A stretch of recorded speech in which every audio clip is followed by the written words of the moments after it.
of the Uganda Parliamentary Forum on Socio Protection, and she joins me right now in studio. Very good afternoon, Gloria. Thank you for joining us on NTV at 1. Thank you very much for having me here. All right, first things first, what is socio protection? And kindly also give us a situation analysis of socio protection coverage in Uganda as we speak.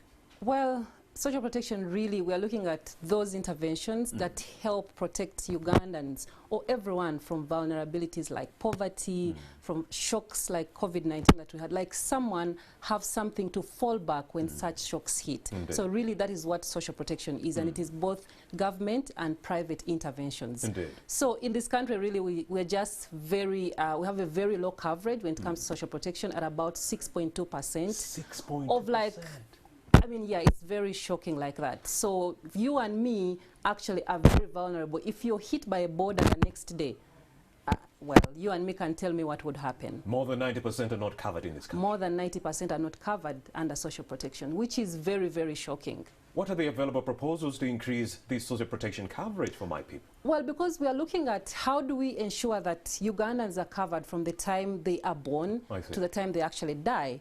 So we are looking at interventions for children, interventions for adolescents, interventions for workers, older persons, and after that, the life after. So we are looking at how do we ensure that government invests at least 1% of GDP towards social protection. And from today's dialogue, Professor Ezra Sruma has raised a very, very pertinent issue that we should actually target to have a percentage of our oil revenues going towards social protection. Actually, we are looking at how do we push to make sure that government puts aside a social protection fund that will ensure that all these different interventions are covered by the government. How will that work? How will that work, Gloria?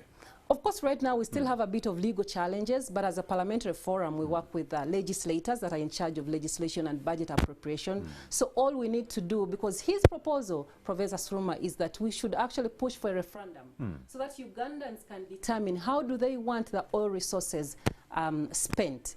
And one of the things that we'll be looking at is we want them to determine should we actually have a portion of the oil resources going towards social protection. Indeed. So we are targeting the oil money. What are some of the other recommendations that came out of this dialogue at Africana?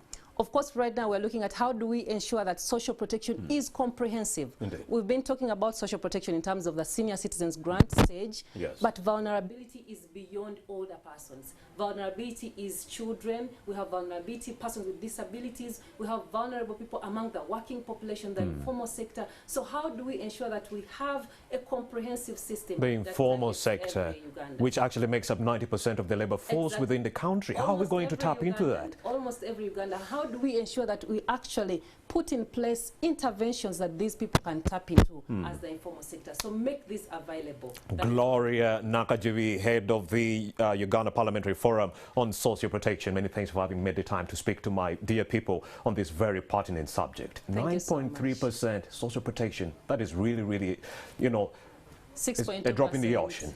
Wow. 0.7% of the GDP that goes to social protection in this country. All right, thank you so much for coming through. And indeed, you're still watching NTV.